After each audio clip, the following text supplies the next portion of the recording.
Well, good afternoon. It's been a pleasure to know Tom for so long, and thank you very much for interesting. It allows people to use their imagination what that means. I think you'll find a little bit about what that means today in my presentation and Q&A session. So allow me to tell you about energy to grow.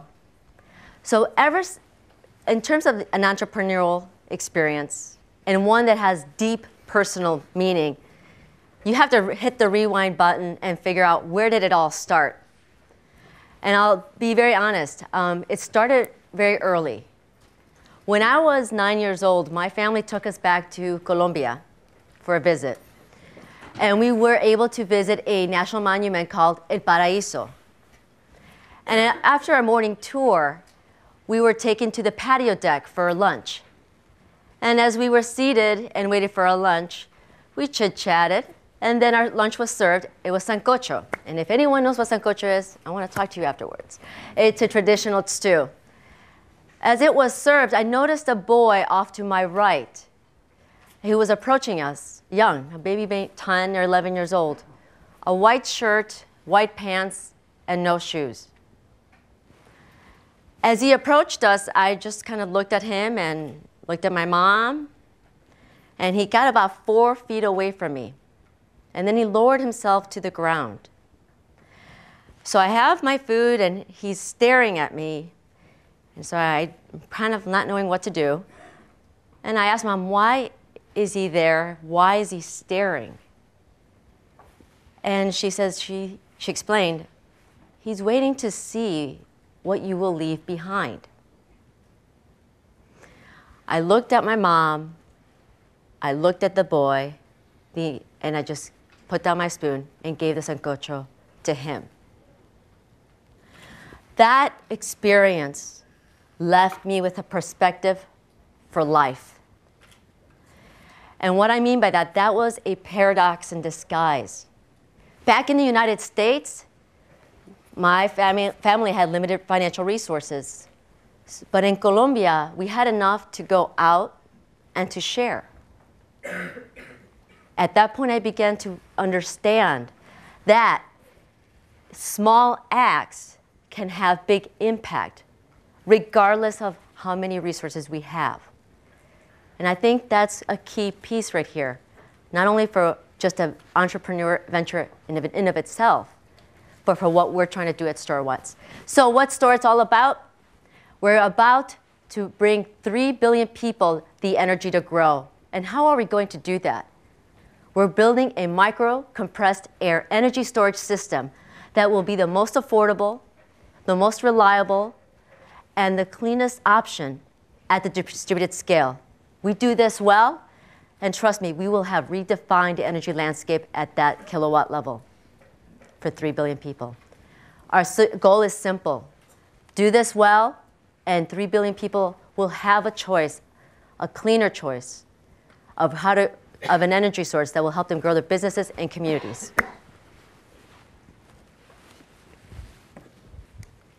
So ultimately, any technology at the end of the day has to impact people. So actually, these are pictures for some of the partners that we've been engaged with. Up to your right is a picture from Emprenda. Patricio Boyd, he was a co-founder and in charge of business development for rural operations.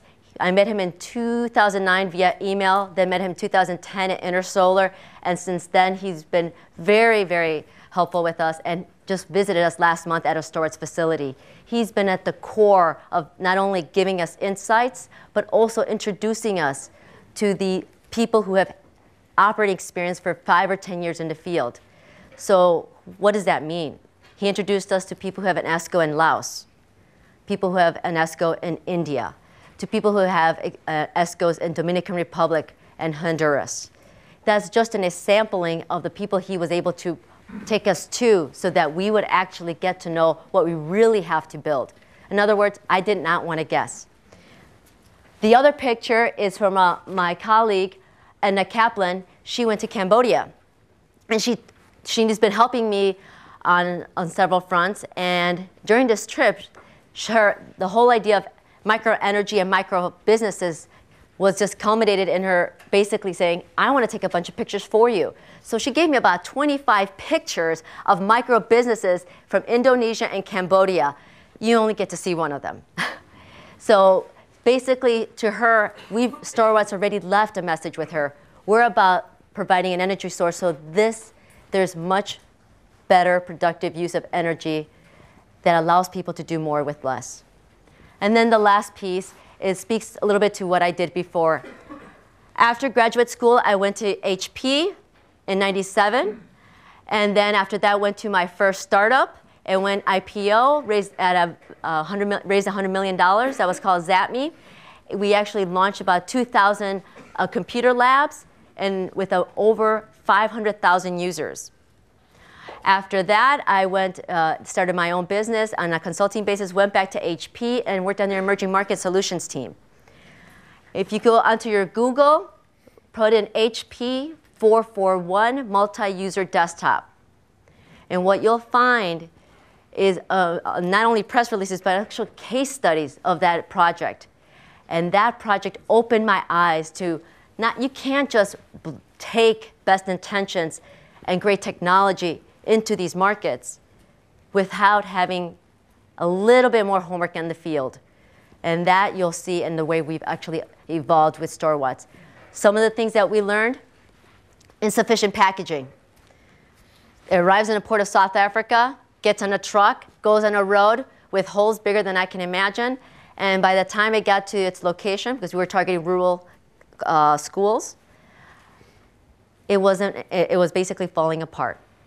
The other part that we overlooked, oh my goodness, they may not always have, if the grid's out there, it may not always be available.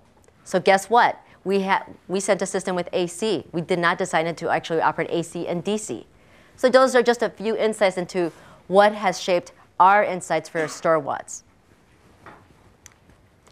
What do we want to do from a business perspective? So I've walked you a little bit about thematically where I started and how I've shaped my career, but also how it's informed me to be able to look beyond the US borders and start looking how can I have that impact in emerging markets. So you've probably heard of the story of a lot of work around GSMA, that if you can provide a more reliable source of energy for cell towers, that by an extension, you might be able to also provide energy for community services. You do this well. You go from here to here, all the way through the clinics and the schools. From a business perspective, you're looking at a $50 billion market opportunity worldwide. And from a person-to-person perspective, you're helping someone go from a communications device to a school, to a clinic, and to their homes. So when we first started StorWatts, what did we ask ourselves? The obvious question is, can we actually have really big impact? So we asked, can we reach what would it take to reach 1 billion people? Anybody want to know how many mobile subscribers there are here at present as of today? Okay, so I think we're over 5 billion. Today, and the squares right there basically show you where the largest number of mobile subscribers are. So this will explain the path that we've taken. We have taken 2 trips to India. The last trip was spending 3 days with 2 of the largest mobile operators operating in the country. Basically, we wanted to go ahead and have a view of the landscape. What would it take to actually take this system out to the field? One of the sites was right next to a landfill. So we kind of know a bit of the landscape there. So the next question we asked ourselves, now that we can reach 1 billion people through a communications network, what would it take to go beyond just that handset? Could we go to the clinics? Could we go to the schools? What would it take to help them with agriculture energy requirements? What would it take to help them with their micro enterprises? And what would it take to help them have better options for their home? These are drawn to relative scale. And what this depicts is basically the opportunity to deliver watt hours per watt of load. So in other words, earn energy storage demand and opportunity for the different applications. So basically, we start with 1, and we can scale to a huge impact. To do that, we had to think really hard, what's the best technology out there that we can use to make that possible? So how do we redefine the market space? So if anybody's read EPRI reports, Sandia National Lab reports, you probably have seen segmentation of the energy storage space with 20 different applications. And if they put the number of hours, discharge hours at the x-axis, they end usually at 4 or 5 hours. What StorWatts was wondering is, where are the applications where they need storage for 6, 12, 18, or 24 hours a day? Where's that axis? That's because that's the markets that we're serving. So when it comes to where does StorWatts fit and where is the biggest need, it's in applications where energy storage is used thousands of hours a year, 7 days a week, 6 or more hours every day. The depth of discharge, 70% or plus. And then harsh environments, 120 degrees Fahrenheit or higher, lots of dust, lots of sun exposure. And when it comes to an economic choice, if you can do all that, can you last for 15 years in the field? So you don't want to give in this environment, these types of markets, you don't want to give the consumables when it comes to an energy product. You don't want to give them something they have to throw away, because then now you introduce a new requirement. How do you recycle it? In our case, a compressed air energy storage system has a 15-year lifetime. And you can add to it, you can redeploy it at a much lower cost than the alternatives. So with that said, StorWatts is a game changer. This is just a snapshot of our initial concept drawings. It's an integrated design of tank and the converter. And if that was right next to me, that would be just about this tall. Here's a little bit about what our partners said. So Patricio Boyd, whom I spoke about earlier from Argentina, he is probably one of our biggest advocates. And he is definitely one of the people we want to do a field trial with in 2012, if not by early 2013. He has gone out of his way not to only introduce us to potential partners, but we're also working at potential investment introductions through him as well. I believe there are some folks from Chile. We were introduced to Nelson Stevens through Patricio's network, and since then have re-engaged with him. He just won a project where he has 6 new microgrids that he has to basically do the entire energy solution configuration in Patagonia. After doing a deep dive on our technology, doing a TCO analysis, we're coming out in front. So with that said, we want and we will dominate energy storage at the distributed scale. And we will do it in emerging markets by making sure it's appropriate and it's affordable and it's something that scales. Because once you provide a better and more affordable, reliable energy storage system or energy source, there's more demand coming. So a platform that allows that person to add to it over time has a very high premium in these markets. This basically shows you our levelized cost of energy. It's between 18 to 30 cents. And basically it assumes a couple scenarios where there's 18 hours of grid, for example, and with different levels of round trip efficiency. And those two obviously will change depending on the configuration. And this is very competitive with today's options, not just diesel, not just lead acid battery, but all the other alternatives like lithium ion, redox flow, and hydrogen fuel cell tanks. And in closing, I leave you with with a view of where we would actually fit in a cell tower.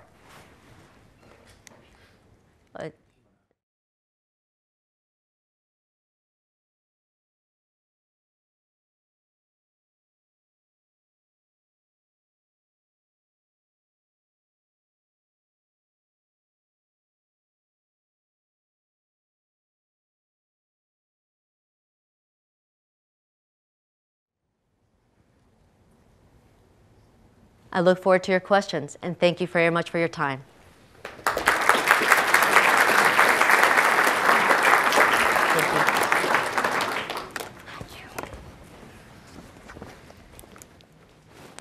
Good afternoon. How are you? As a former basis leader, as a student from Stanford, this is closing the loop for me. I was always, taking the speakers to the chats, and now I'm already on the other side. So either that makes me feel really old, or I made it. This is it. So let's pull out our slides. So my story is actually going to be the past and the story of my life and the choices that I made to be where I am right now. I'm going to talk about the decisions I made to choose to go from becoming a geek, a tech entrepreneur, a technologist from MIT, to choosing a social entrepreneurial career, and now back to being a tech entrepreneur today.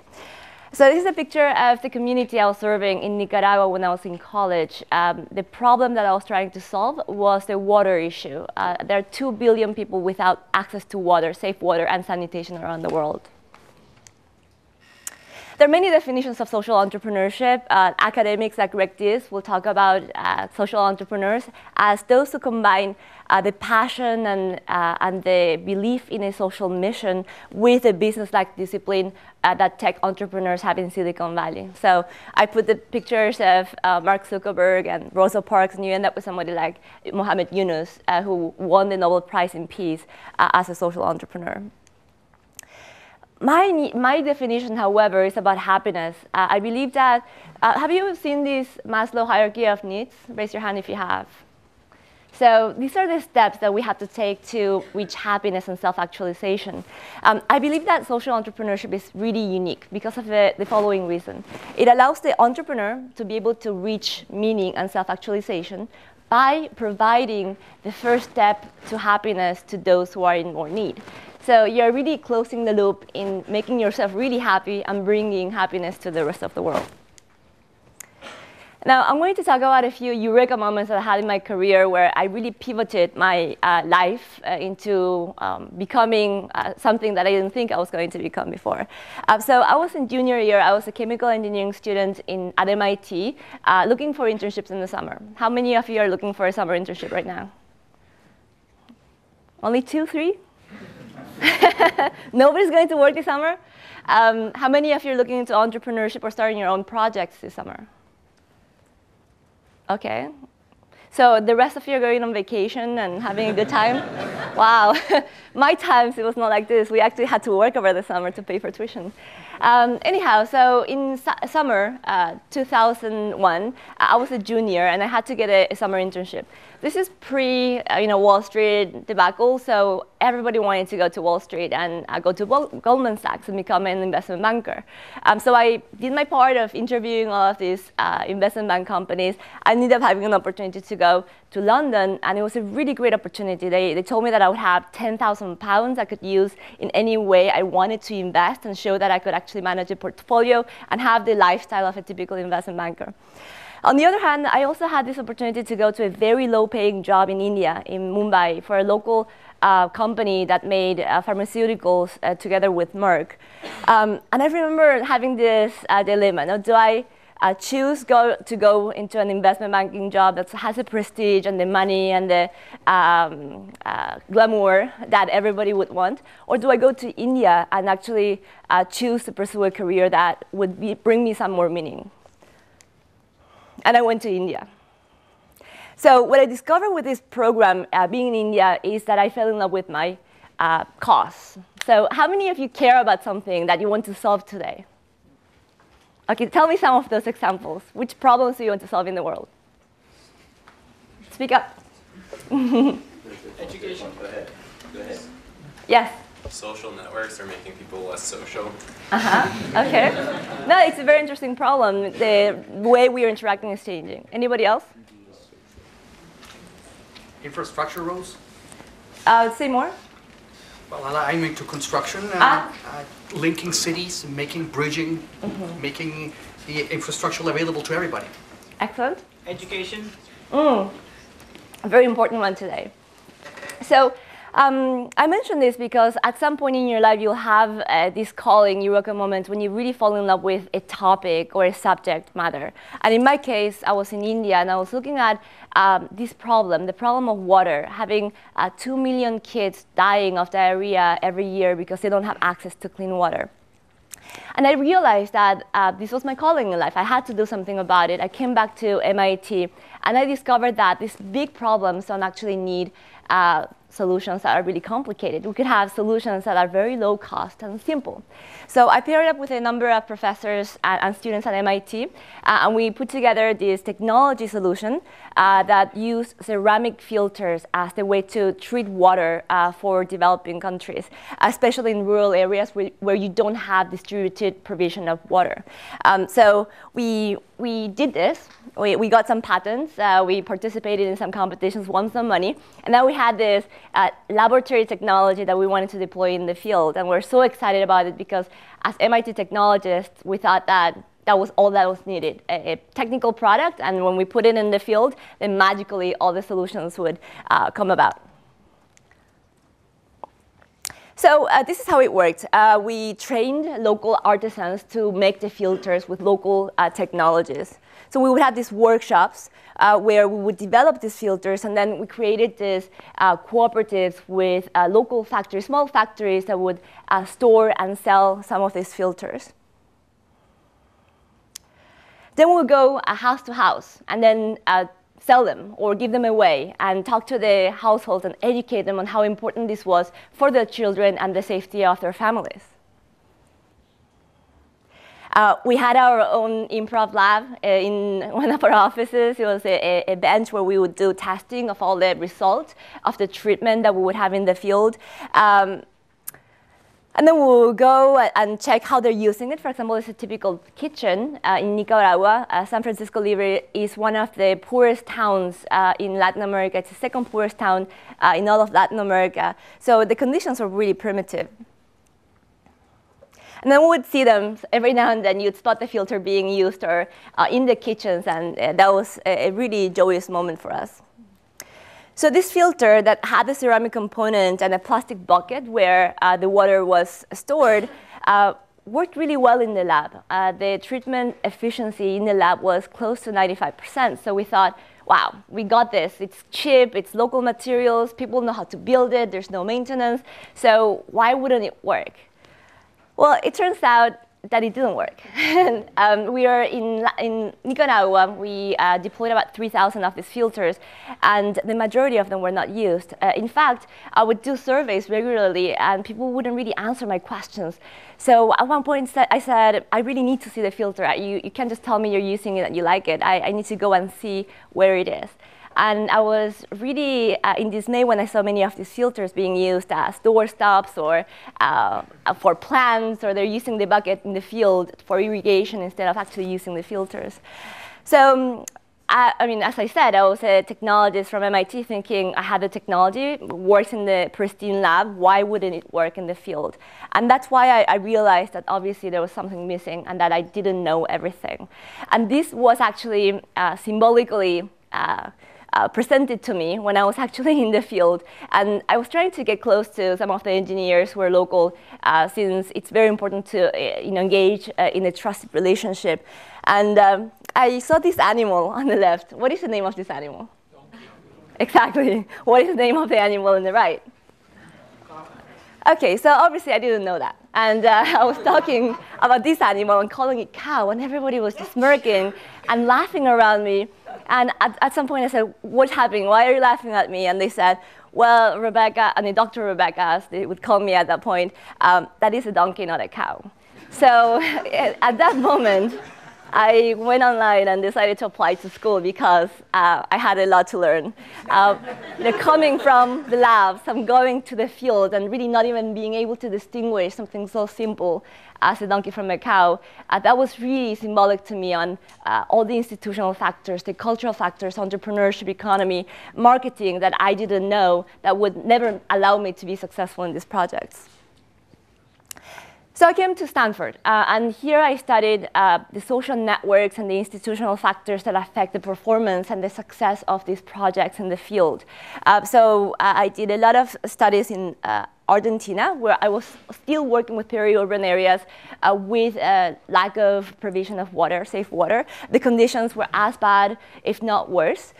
Very poor families, but surprisingly, they had piped water to their slums.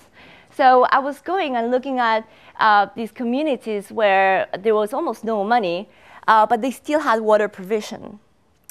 As you see, there's pipe water next to houses that are made of tin and cardboard.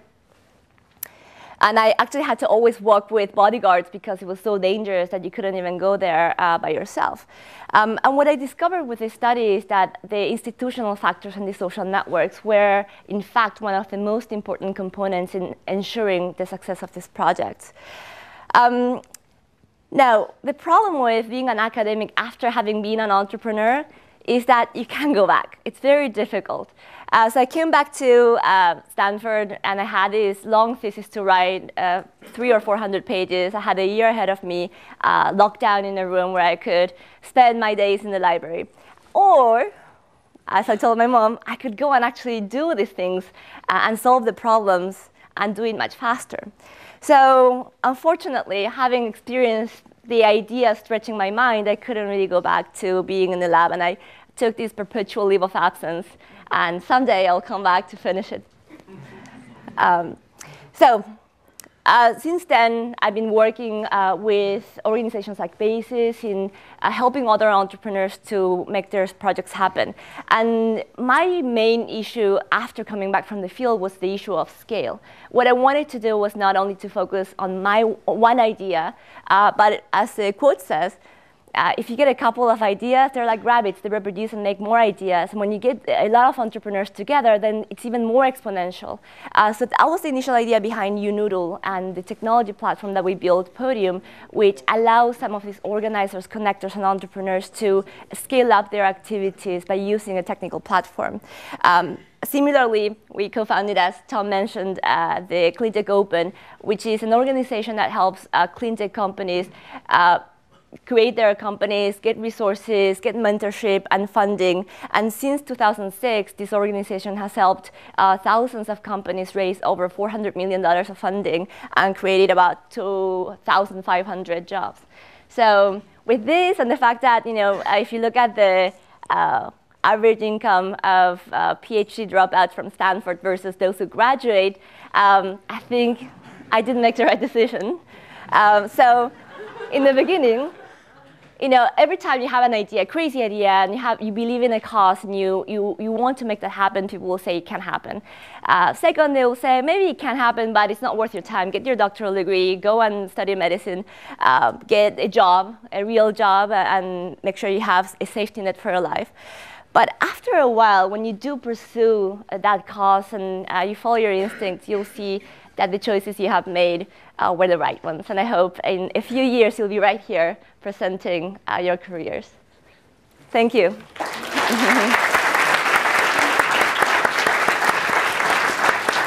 At this point, you can ask your question to both of the entrepreneurs or to one. Just if you could say your name and say whether it's for one or both and ask your question. Who's first?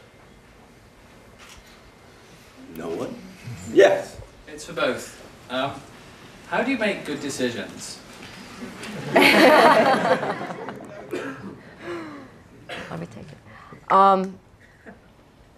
Well, first you have to know what you want. And once you're pretty clear what you want, there's always going to be a plan A, B, and C. So that's the way I've made decisions. I mean, to some of the pins, the Rebecca's points around pivoting. Went to HP, left HP, went back to HP, but went back with a certain goal in mind, emerging markets. When I moved on beyond HP, I continued to be in remote applications. I worked at the Moore Foundation as a consultant for 2 years. We funded about $18 million worth of remote sensing technologies for biodiversity conservation in the middle of the Amazon. So everything was with an intent. So as long as you're clear what you want, give yourself some options and go for it. In my case, I always assume that I don't know, as I showed you why. So I typically try to know who knows the piece of information that I need to have in order to make an informed decision. Then I have a couple of mottos in life. One of them is that I always try to make decisions that are going to improve my future, but not at the expense of the present. And that goes back to the investment banker issue. I saw so many of my friends going to a career path that made them extremely miserable today for a future that would be possibly great. And I think many of them regret those decisions. And also, depending on your life stage, I believe that being conscious of whether you want to narrow down your options by that decision or whether you want to increase the number of options with each decision you make, that's an important thing to take into account. When I was younger, I just wanted to create more options. So every decision I made, I wanted to make sure that it was not narrowing the number of possibilities that that particular decision would create in my life. Next. Sure. I was just wondering, how have you guys been able to align the interests of business with the interests of doing social good at the same time? Take that first. Repeat the question. How do you align the interests of the business and the interests of social cause? I actually believe that in order to have great financial success, you do have to have a belief in a social mission or cause. Those are the most successful companies. One of the latest trends is in using happiness as the asset that you're selling and promoting. Delivering happiness from the founder of Zappos is a good example of how companies that are pushing for the well-being of society ultimately end up doing better in the market too. I will echo that. So for any technology with social networking or roads or energy storage, ultimately it's because you have an idea of who you want to impact.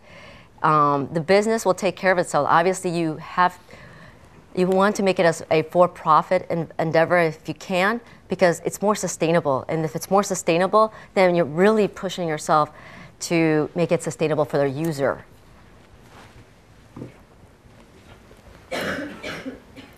Yes. What was the biggest challenge you had to have in your career? What was the biggest challenge you had in your career?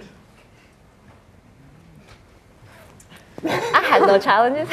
Nothing. Learning the names of animals. And, I think, for example, in each one of these projects, there's always a point in the project where you think it's going to fail. Either you run out of resources or money or cash, or in the case of Nicaragua, I remember that there was one decision maker in town that needed to be convinced, and he decided that he was not going to support the project and was not going to give us the permission to go to the community. So you deal with those things. For example, in my case, I went to his office and I sat down there and I said, I don't care what happens here, but I'm not moving until you listen to me, and I'm not moving until you say yes. And when you're a student and you're young, you can get away with a lot of things like that. Probably today will be more difficult, but when you're 20, it's cute. So it will work. Rebecca, I think you could get away with it today. The biggest challenge, because we've had already a career, multiple choices in our career so far, it's always balancing the practical with the what if. And the practical is always, as Rebecca was talking about, is going back to that job that pays very well and gives you a lot of sense of security. And it's been saying no to that and sticking with seeing it through. Someone in the back. Yes, sir. Yeah, could you tell me a little bit about how you assess talent, maybe before you engage a partner or an employee, and then afterwards too? How do you assess talent before and after Hire you hire or partner with someone? Very good. Good question. So for partners, when we did our vote VOC, if you will, and I think you've heard from Steve Blank and others, get out of the building early. I think we went to about 10 ESCOs with operations in over 15 countries and at least 5 years of operating experience. That's what I was looking for. In other words, I wanted to see someone who has tried the best and failed, tried the lowest option and failed, and give me some of the real pain, because I really wanted to make the better choice. Once I start down a road, I want to make sure that I know what makes other things fail, so that I'm designing around that, if you will. That's a partner. And talent, I'm looking for people who recognize that part of success is failure. So the ability to recover. I really look for someone's ability to recover. In my case, it's usually I start with a value system. If I don't have the same values and morals with the person I'm going to spend probably the most amount of time at work with, it's just not going to work. So we have to agree on basic tenets of the values that drive us. Second, I think it's very important that we have complementarity. Oftentimes I meet people who have the same skill sets as me, and we don't really work well together because we compete and we end up getting on each other's feet. And then the third part, I like people who are obsessed about something. It may not be the topic in question that I'm trying to build, you know, the actual product that I'm trying to build, but people who have a certain level of passion and obsession about something. It could be chess, or it could be cheerleading or football. They tend to also have an easier time getting obsessed about the startup or entrepreneurship project that you may have with them. So I look for obsessiveness. Yes. You talked about value systems and morals. Like, how do you assess those value systems when you're like engaging with somebody new? How do you assess value systems when you're engaged with someone new? So actually, this was one of the issues or events that made me go to India instead of stay in investment banking. I had an interview with an oil company. And I'm not going to name which one. But we had a very nice chat for about an hour. So everything went well. The technical part was perfect. And then he said, let's chat now more, you know, chit-chat. This is not part of the official interview. But I would like to know, you know, let's say we have a national park with a lot of national resources and nature, and there is a company that will go to that place and create a lot of destruction, but create at the same time a lot of economic gain and jobs. So how would you feel about that? And he was looking at me like this. So obviously that was a value-based question that the company was trying to assess whether I would be okay with certain practices that were ongoing in the company. And I didn't get the job, and I was really happy about that. So I think many times you can be very direct in asking hypothetical questions, but also in what is important to you. Tom has a tool that's called a trust spider, where you can actually align yourself in different aspects of communication, work ethics, and values, so that you can score the compatibility between you and the partner. And that's very, very helpful. I have used it with our team. Yeah. Hi. Thank you for coming to give the talk and everything, and great projects. But with all entrepreneurial ventures, especially with social ones, the entrepreneur themselves is so important. What happens when you leave? Everybody leaves a company one way or the other. So what's your exit strategy, CEO succession? How does the passion stay in the company once you're not there? So what happens when you leave? What's your executive succession strategy? And how do you keep the passion in the company after you leave? It's a great question. I'm just thinking right now, I have one of the two people I have in mind. Tom has met a couple times. Extremely spirited, also aligned on values. She's making some tough choices to try to stay very close to social entrepreneurship. That type of talent, the way I scout for that at this stage is literally I come to some of the Stanford events, classes I've sat in, and I just look and I'm watching. And I'm trying to get a feel for what could be possible in terms of bringing in someone early on so that I can mentor them. And I've done that with one particular individual for about 2 years, just to bring them on and mentor them. Exit plan. I haven't really, I've put out some thought into it, but there's so much work ahead of us. But I think there is an exit plan. I think the exit plan probably will look at it once we're going from tens and hundreds to tens and hundreds of thousands of units. In my case, I feel I really feel strongly that the best companies in the world don't have a good product alone. They have a great personality that stays beyond the founder, the CEO, or the product line that they have today. So Apple is a great example of the character that the company has with or without Steve Jobs. You know the personality of the company, and that's a really big challenge. So for example, at our company at YouNoodle, we are creating that right now. We have 14 people, and very intentionally, we are setting some parameters of what that personality will look like. So one of the things that we do as a joke is, have you seen the honey badger video on YouTube?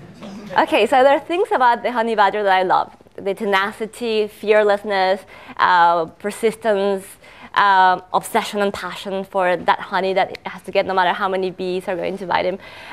So we joke a lot about honey badgers. We give awards within the company. That's the honey badger badge for people who go really outside of their duty, beyond their duty call to do something that's really tenacious and fearless.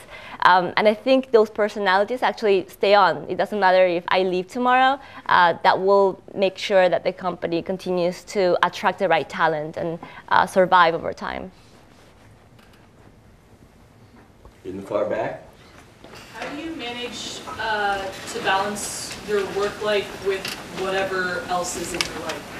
How do you manage to balance your work life with whatever else is in your life?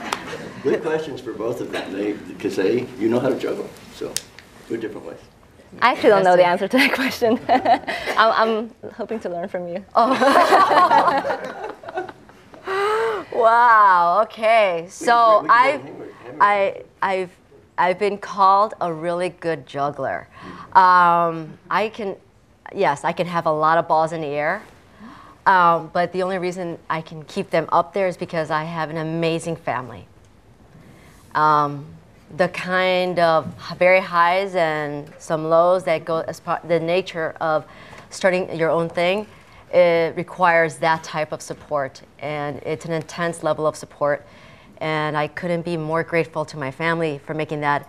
As an extension of that, I have amazing people around me who guide me and making some very tough decisions in less time and with more clarity. So with that type of support, I can have a family. Yes, I have 2 children. and still have time for baseball, soccer, track, etc. Wow. I don't have balance, so I can't really BS about it. My fiance is here in the audience, and he'll say she doesn't. So I'm not gonna lie about it. But there's one lesson that I learned since school, which is that before I used to push myself until I crashed, and then I took 2 or 3 weeks to recover, and went back to work and had the same level of intensity. Now I know exactly when I'm going to crash. So maybe like 2 days before I'm going to crash, I stop.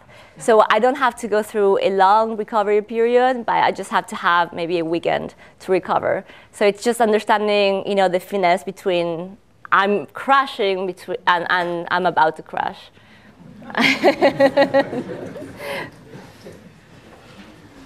Yes. You both gave a presentation that showed technical solutions for big problems. But Rebecca, you focused on the human problem side of the implementation, and Rebecca, you kind of focused a bit on the technical side of the implementation. What do you see as the greater challenge, solving the human problem of bringing the technology in, or the development of the technological solution and getting humans to adopt it? Like with your power thing there, people are stealing copper out of the grounds in northern Africa, and that stops the grid from getting out there. So there's a lot of human implementation problems that. Oh, absolutely. Greater challenge. You got governments to deal with. Let's try to paraphrase the question. When you're doing a technology venture that has impact, is it the people problems or the technological problems that are the greater challenge? If you put those two together, you're probably going to have a conversation about business model. So that's really the challenge. It's not one or the other, it's the business model. And there will be theft, and there will be attempts. We met with the CEO and founder of a very large ESCO in India, in Palo Alto 3 weeks ago. And he said that in one instance, so they know that their solar panels are stolen. So they said, okay, that's it. We're going to put on a huge cylinder cement. You know, no one can take that now. It's like cemented on there. You can't move it. Well, they had, I think, 3 instances where they just cut right through that cement and took it. And they actually found out that one of the 3 was actually a dowry. So something you gave so for your daughter to get married. So we were like left a little bit with our mouths hanging open, and we're like, really? So I made a little joke. I go, well, at least you know she'll be married for 20 years. I think you have to have both always. You can have technology without the cultural, institutional issues around it.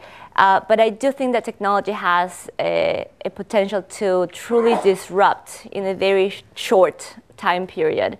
The issue is choosing the right technology for the right place at the right time. And you can innovate or you can recycle the technologies that are out there. But it will always combine both aspects for the project. Yeah. Yes. One last question. Do you feel morally certain that bringing these technologies to people that don't have them is for their benefit? That's a very, very good question.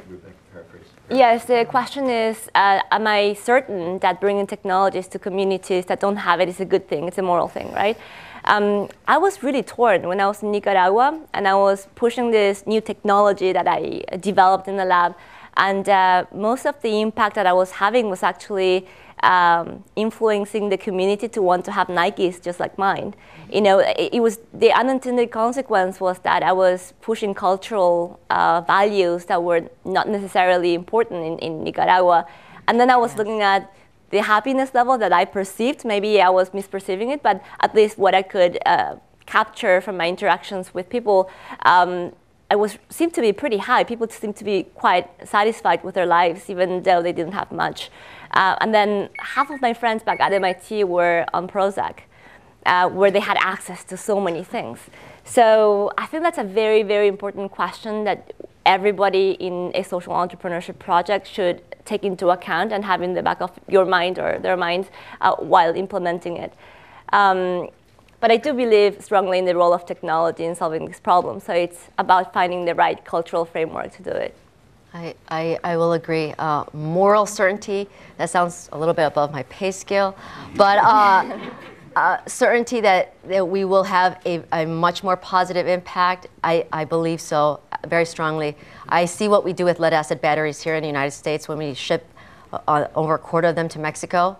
And they're not, although we can say we have a 98, 99% recycling rate, but up to a third of that is sent to Mexico. And you've seen the pictures if you look at New York Times article, how those are, you know, how they're handled in Mexico. I don't want to see that. I think that people should have a real choice of a cleaner and more affordable option. And we've chosen compressed air energy storage because it has properties where you're not introducing toxic and hazardous materials to people who may not have the way, either the skill set or the infrastructure to handle it properly. Here's something I'd like to do. There are people from all over the world here who don't know each other. I'd like you to take 60 seconds, turn to someone sitting to your right or left or behind you, and meet them and think of a good question that you can ask our entrepreneurs. Go, 60 seconds.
We've got 8 minutes left. Who wants to be first?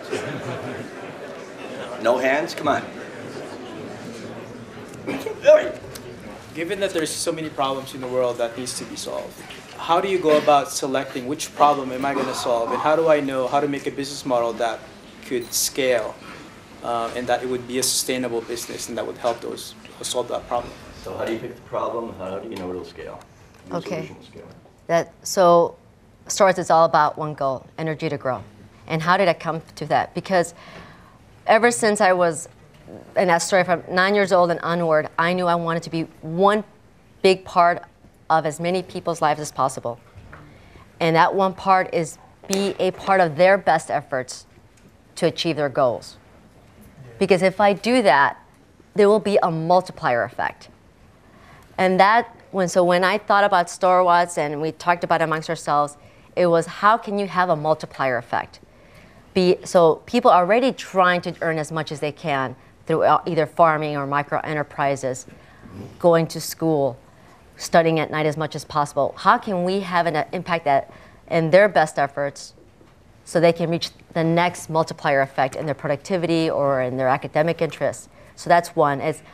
That was the theme. Find a way to be a part of someone's best efforts to achieve their goals. You will have a multiplier effect. The second piece is to have a roadmap.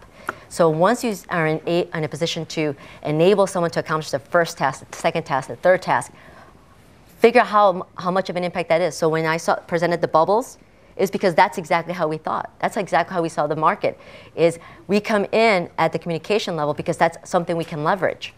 But we see through how we can impact the rest of their lives, and the opportunity is huge. But it has to be the right choice, i.e. technology, people, business model. Because i.e. When you go in small, you should assume that your technology does 3 things. It scales at a lower cost than your competitor. I think you have to fall in love with a problem or an issue. The path of a social entrepreneur and an entrepreneur in general is so difficult. You're going to be miserable 80% of the time, and then 20% of the time you'll say, wow, I'm doing something great for humanity. But it's so hard that if you don't fall in love with it, you will drop out. You'll quit sooner or later. The second thing is that you have to find people to do it with, because if you're alone, again, it's just going to be too difficult. So I would look around for problems, and you'll see that one of them will resonate with you for whatever reason, because you care about the problem or because your skill set and background is the best fit to solve that problem. And then you'll find other people you can resonate with who were also as passionate as you about that particular problem. And then you're set. It's history from there. Isn't that contrary to what you said earlier, though, about not sacrificing the present if you're miserable 80% of the time? Wow, I was called on my inconsistency. It's very true. Rebecca, nobody heard him. So. Okay, the question is, isn't that inconsistent to what I said before, that if I shouldn't forgo the present, sacrifice the present for the future, then why am I choosing an entrepreneurial career that makes me miserable most of the time? And I think actually it has to do with the pyramid again. I've been thinking about this question a lot recently because I have no balance. And I was feeling very stretched. And I believe that there are some people whose path to self-actualization only comes through these big ambitions and extremely challenging problems that you want to solve. Without trying, at least people like myself are not going to reach that level of meaning and self-actualization. So I don't actually have an option. If I could be born again and I could be just as happy without having all of these ambitious goals, probably that would be easier. And you can see the happiness index of different countries, and you'll see that some countries definitely have happier people. Denmark #1 always. Yeah. One last question, yes. So where do you go to get funding? Because VC, they usually don't like to fund a company that is less than $1 billion. So where do you go to get funding? Because VCs don't like companies that have a potential market cap of less than $1 billion. So my answer will be with a caveat. The VC landscape is changing dramatically and has been for the last 3 years. And I think it's going to change again. I think you're going to see a lot of VC firms, a lot of people who were at large VC firms go into smaller firms. And I think that might be actually a good thing. So with that said, all the math changes, right? So all of a sudden, it's not just $1 billion. It could be something smaller. That said, when we have engaged thus far, we have actually had more traction with international investors who are much more familiar with the markets and the culture and would serve us probably very well in terms of guidance to grow the company in the areas that we're targeting. They're also cost-driven VCs and investors. A lot of angels invest in things that they really care about and in stories that they care about. So you can look for those people who have a good fit with your project. But now we have potentially crowdfunding picking up in a few months. So I think that will open up a lot of opportunities for social entrepreneurs. With that, let's thank our two entrepreneurs for being with us today. Thank you.